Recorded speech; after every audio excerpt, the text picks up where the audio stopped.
So I have it he here. was Do we asking try about. to hold onto the American Republic, or is there something better? Fascism, third position, or even monarchism? So I'd like to hear both of you on that. Sure. Should I go first? Yep. Yeah, go ahead. Yeah. Yes. This is probably a place where Nick and I will diverge. But I have been saying this for a number of years. I don't think nostalgia will cut it. And I obviously agree that what Trump was gesturing towards was a politics of nostalgia. It was a kind of paleo conservatism in that sense. And even in the very nature of it, make America great again. This actually bothered a lot of liberals because they were like, America was never great, or what do you want to go back to 60 years ago and there's segregation? Blah, blah, blah. And but it was an inherently retroactive statement. It was not towards the future. It was about returning to a period of time. I would say this: I don't think we can ever really return to periods of time, and indeed, if we could rewind the video, it is simply going to end up at the same place where we are today. If we could rewind back to 1950 set the groundwork for where we are today. We have to acknowledge that there are inherent problems to the American project that led us to where we are, and that doesn't mean that there were not great things about it. I of course would never argue anything to the contrary, but that there isn't some fatal flaw within the American, you could say, republicanism, within constitutionalism, et cetera, that led to where we are now. I think it's clear that we have to have something new. Remember, as of 2011, the majority of babies born into the United States are non-white. In places like Alabama and places like that, it is dramatically non-white. Even if we shut down all immigration, legal and illegal immigration, tomorrow morning, our destiny would not change, at least demographically speaking. So we do need to think about the future in radical new ways. And again, I'm probably going to rub some people the wrong way, maybe even rub Nick the wrong way, in being kind of post-American and so on. And to think things that people find totally impractical and so on. My vision of an ethno-state is not a ethno-state in the sense that Poland right now is an ethno-state for the time being, I'd say, or Hungary is an ethno-state. It is a grander concept. It is an imperial concept. I'm not even. I'm so not an ethno-nationalist. I even acknowledge the fact that there is a certain white man's burden to us. We are a ruling imperial people. We are going to probably, for better and for worse, going to have to take care of a lot of non-white people into eternity. And that is not something that I am excited about, but the idea that we can just live and let live. I'm a nationalist for all nations, or all this kind of just goofy liberalism. It's basically these kind of people who say that I'm a nationalist for all nations, live and let live. That is effectively liberalism on a global scale, on a national scale. I am not a nationalist for all nations. I do not want all nations to pursue their dreams. I also recognize geopolitics and the nature of power. History is often a zero-sum game. History is often about subordination and domination. And it's about patronage and so on. And if we want to try to get away from that in order to be ideologically pure, like, oh, every ethnicity will have its little state, we're not going to really go anywhere. So again, I think that America is effectively done. I do not think that we can return to anything. And so the burden is on us. It's a terrible burden. It's not a fun one. We're going to rub people the wrong way. It's going to seem impractical. But we're going to have to think these radical thoughts going forward to truly imagine a new future. And I would just say this: the people who want to just go back, I ultimately don't find them pragmatic. Because the fact is, we can't just go back. Even if we could, we're going to end up in the same place, or it's just simply not going to work. So, the whole Trump thing, I loved it. I got hugely enthusiastic, by it. I am I'm at this point, I have to be honest, I'm a bit bitter about the whole experience. But I'm kind of back where I was, a few years ago. And that is that we need to be a vanguard, radically imagining a new future. Yeah, I don't disagree with the premise that we can't rewind. I think that's true, whether you think we should be an imperial, colonial power, whatever you'd want to call it, or whether you think there's still a place for the American Republic. I essentially agree. That's probably one of the biggest misconceptions that's holding us back, in the sense that I think people want to make old things new again, or they want to, like you said, rewind the tape, and they think that if we just set where we are back a couple of steps, that it won't inevitably come back to the same place. People who say third wave feminism is a problem, for example. They say, well, we should go back to second wave or first wave feminism. And of course, the fallacy in that is first wave feminism begot the second, begot the third. And so you're right, it's almost a fool's errand. So I don't disagree that we have to have some kind of idea of what the future will look like, have a realistic idea that we're not going back. We can't just reset the tape. It's going to take new ideas, probably some new infrastructure for what the country would look like. I just simply disagree that it would be, as Richard's vision has it. I don't know what the future holds exactly, but I try and stay away from these kind of grand designs or these grand visions. And I understand that there's necessity for that. I've always said that. I've always said there's a necessity for people like Richard to start imagining, I think, outside the box what the future will look like. I think, right now we're in a very pivotal time where things are changing very rapidly. The world is changing in every way, shape, and form, in terms of technology, in terms of communication, in terms of race, in terms of global politics and migration. So to have old world or even modern contemporary ideas about what the world will look like in 50 years, I think is probably not a very smart thing. So I don't disagree that we need people imagining grand ideas and grand designs. But me personally, I'm looking at the short term. I'm looking at what can we do in the next 5 to 10 to 15 years to mitigate the harm that's being done by mass immigration. And I addressed this on my show last night. Somebody did a super chat very similar to what Richard just said about demographics, the fact that even if we stopped all immigration tomorrow, because the country is, in terms of births, less than 50% white already, things are already destined to be very different, to say the least, in the next couple of generations. And my response to that question on my show is that it's a very simple task for how to change that, in terms of we could very easily identify which variables have to change to reverse that situation. You have the native-born population or the white population. You have the foreign-born population. You have to get one of these numbers to increase, one of these numbers to go down. It's very simple to identify those variables and to identify ways to make one go up and one go down. It's a lot more difficult to actually pursue that. For example, it's very simple to say, if you want birth rates to go up, you can embrace X, Y, and Z political policy. You could do some kind of social thing or a cultural thing to get foreign-born population down. You cut immigration. You end entitlements so people self-deport. It's so much more difficult. It's easy to identify those things. It's so much more difficult to have the political will to carry those things through, and on a scale that would be necessary. But I think in terms of the short term, that's where I'm at. I still have a lot of love for the American system. I think some of the problems with the Protestant culture, the Protestant government, and the liberal government, I think can be solved by, Richard smiling because he knows the answer, by Catholicism, by a little old world Mediterranean kind of thinking.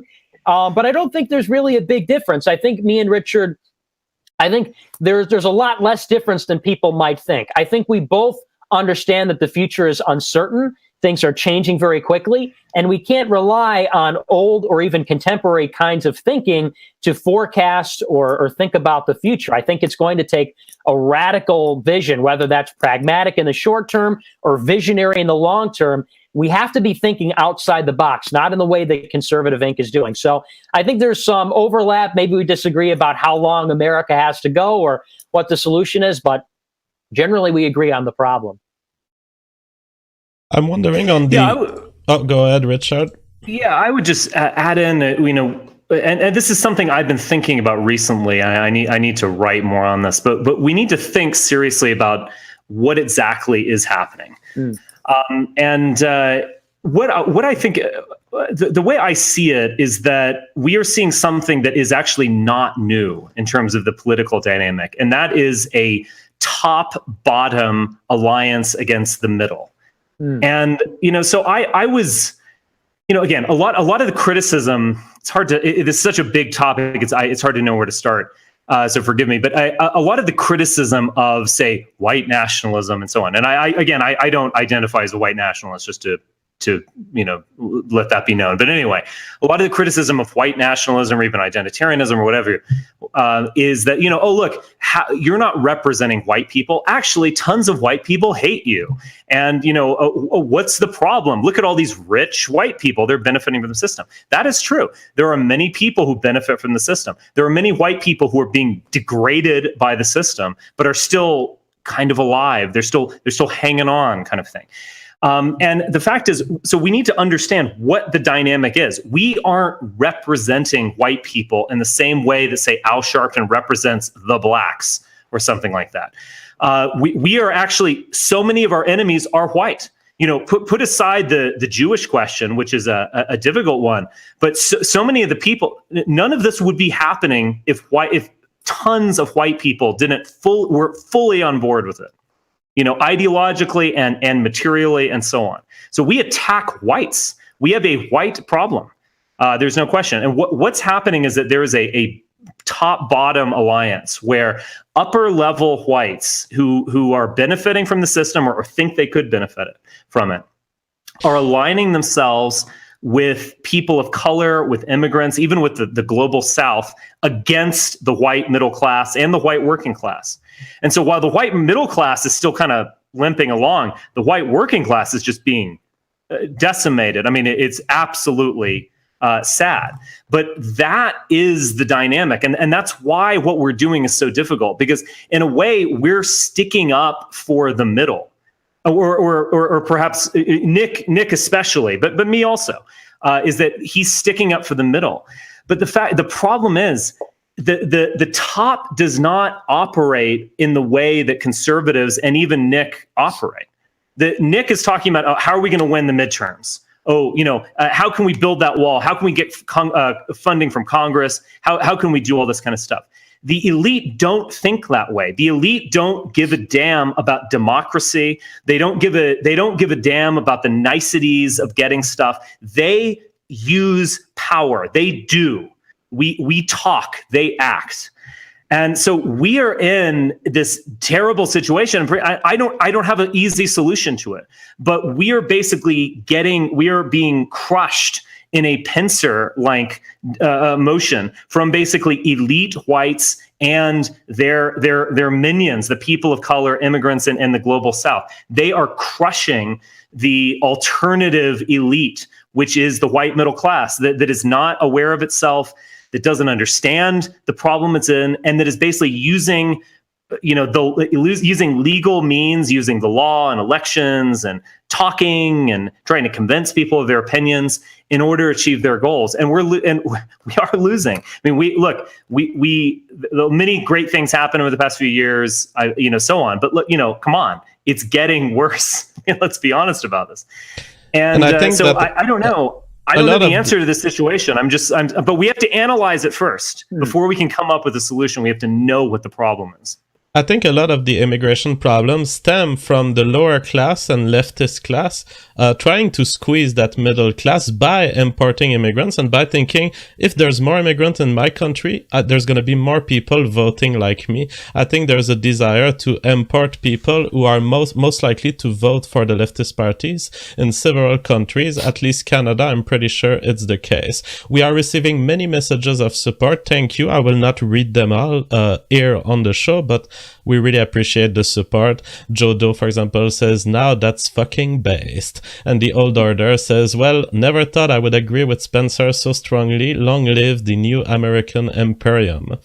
I have a question. to you two about the role of religion in identity and what happens when religion conflicts with racial identity. Because, for example, if you're a Catholic, you are part of a church that welcomes as part of your group of allegiance people who are from other races, from other nations. And I was wondering, Nick, how do you articulate when there is conflict between the race of people and the religion of people? Do you dream of a world in which you would live in a multicultural but Catholic society? Or do you say, no, religion is outside of my political identity? Yeah, I would say that because I get this question a lot on my show, and of course, the current pope isn't really doing people like myself any favors. But I don't think there really are very many contradictions. I know people are going to push back on that with a lot of misconceptions about the religion, but it's true. Certainly, there was no trouble about mass immigration and all these kinds of questions for 2,000 years in the church. It wasn't only until very recently that we started to see a so-called contradiction. You could even look at some of the greatest apologists of the Catholic faith, people like G.K. Chesterton, for example. He said that the church loves the nations because the church created the nations. God created the nations in the book of Genesis. And so to be honest, I don't really see a very big contradiction, even in terms of immigration. You have Pope Francis, who says all this convoluted stuff about politics. And on the topic of the Pope, just a side note, people think that's infallible. The Pope is only speaking infallibly in a very narrow range of topics. When he just spouts about politics, that's not, we're supposed to respect it because he's the Pope, but by no means in terms of theology do we say that he's infallible. And when he pontificates about global politics, only when he contributes to the magisterium. But besides the point, the Pope may say one thing about immigration. The Catholic Catechism is actually very, very, very specific about immigration policy. They actually address it pretty specifically in detail. They say things that if you read them in the Catechism, it would be against mass immigration in its present state. It says you should take in refugees from war, you should take in people who are really not great off, but you're under no obligation to take people who are just fleeing their responsibilities in their country. And also it says that people that come into a country have to respect the culture and the religion of the country, all of which would go against what's happening. So, for example, even the migrant crisis in Europe, I don't think the Catholic Catechism, if you read the actual text of it, would support people going through Turkey, going through Hungary, going through all these countries, and then finally they get into Sweden. They say probably stop in a safe country and then go back when it's safe, not, this invasion. So I don't think there's many contradictions. That's number one. But number two, I'm a Catholic because I fundamentally see this as the temporal world, whereas a materialist or an atheist sees this as the end-all be-all, and so they think of it in terms of politics is over here and religion is over here. I see that this is one of a greater world. There's the life to come, which is much greater. And so if there is a contradiction between politics and religion, first of all, I don't really see it that way, but I always go with religion. I think religion is more important than all of it put together because, I really just reject the temporal world, the material. And I think that you won't have a successful political movement in the country. I think Richard is right on the money on a lot of this stuff. But I think without religion, without that motivating factor, I think it's almost dead on arrival. And we both agree on this problem of apathy among our race, among this movement, people who just simply don't care, people who have basically checked out, people in this society who have been atomized in all their different conceptions of identity, whether it be national, community, racial, ethnic, religious, have all been torn down. And people are now just these soulless consumers, these automatons, robots. I think without a sufficient answer for suffering, for death, without a sufficient answer for why we're here, I don't think you're really addressing the core of the problem, which is people that are out of touch with their creator, people that are out of touch with the divine. I think you show people beauty, you show people truth, you show them the faith, you show them God. And I think the inevitable result the inevitable result is that you'll see revival of communities, you'll see a revival of families, you'll see a real revival of the nation from the bottom up. And